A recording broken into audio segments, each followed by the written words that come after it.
Welcome to the solutions video for day 3 of Barvember. So, question 1.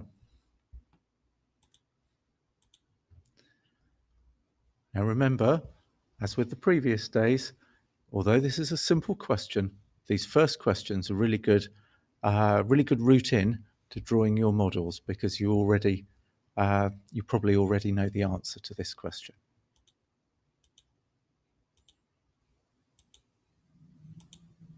So that's our first key bar modeling element, that each bar represents a number, and if we know that number, we write it in the bar. Remember as well, we need to label our model. So we've got labels here for Tim and Mel, which are the important parts of the story in our question. Now this is another bar model element, the double-headed arrow, and this is one that students sometimes have trouble with. So this reflects the difference between two bars, how much bigger one is than the other, how much smaller one is, and this is to do with more. So Mel has 12 more grapes than Tim. Curly bracket is another important element of what we do, and the question mark is vital because that is what we're asked to find out. And when we put the question mark in our model, that indicates this is where we need to find an answer.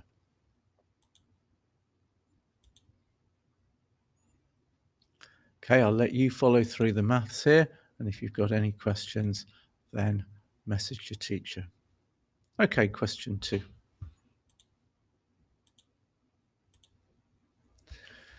Now this is a really important bar modeling concept, that of equal parts, in that if our bars have equal parts, and we've got 3 equal parts here, then that should be a really big clue that we've got a multiplication or a division calculation ahead of us.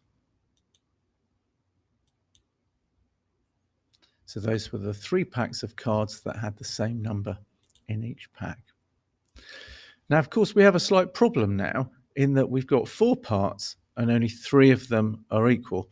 So we can't do a multiplication or division calculation as things are, but you'll see that we'll find a way to do one in the end by either adding or subtracting part of the bar.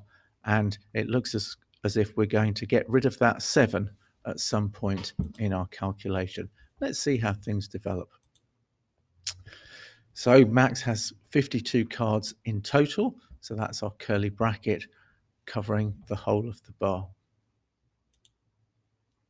And the question mark, we're asked to find out how many cards in one pack.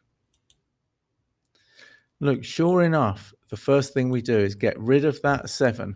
So what we're now looking at with our curly bracket is that we've got 45 cards covering 3 equal parts. So looks as if we've got a division calculation ahead. Yes, we have. And I'll let you follow that through yourselves. Okay, question 3.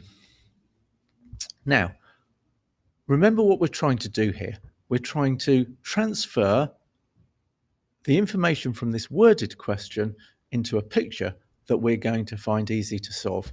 So we're going to see if we can do this line by line and gradually get rid of our written instructions.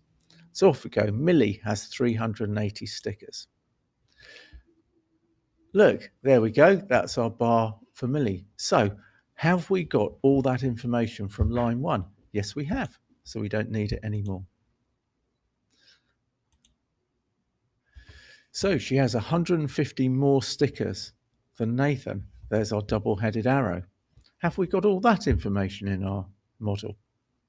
Yes, we have. So we can get rid of this line as well. And gradually we're getting rid of our long-worded question. Hassan has 176 fewer meaning less, than Nathan. So the green bar is smaller than the yellow bar. And again, we've used the double-headed arrow. Now, is all that information in our model? Yes, it is. How many stickers does Hassan have?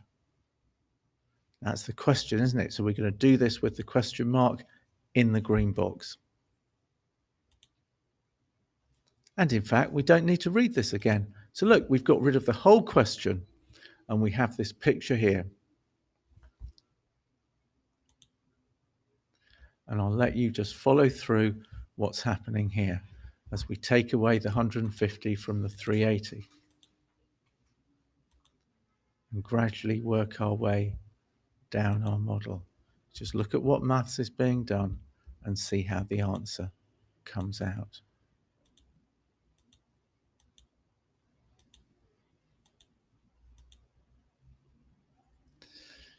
So that double-headed arrow, very important element, we've used it twice in this problem, different amounts, but they were labeled, so that's fine. And there's our answer. Okay, question 4.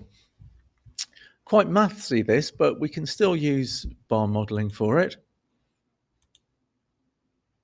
How many bars have we got? 2, because we're dealing with 2 numbers. Here are our equal parts again.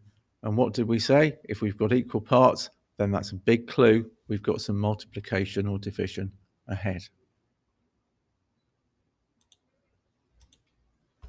Now, this is quite a neat little trick here in that we can see that that 1/2 of bar B is 5 parts of our bar A. And so we're actually going to do everything to do with the size of the elements in bar A. And this is a bit like a common denominator type concept in that we're going to get everything the same size.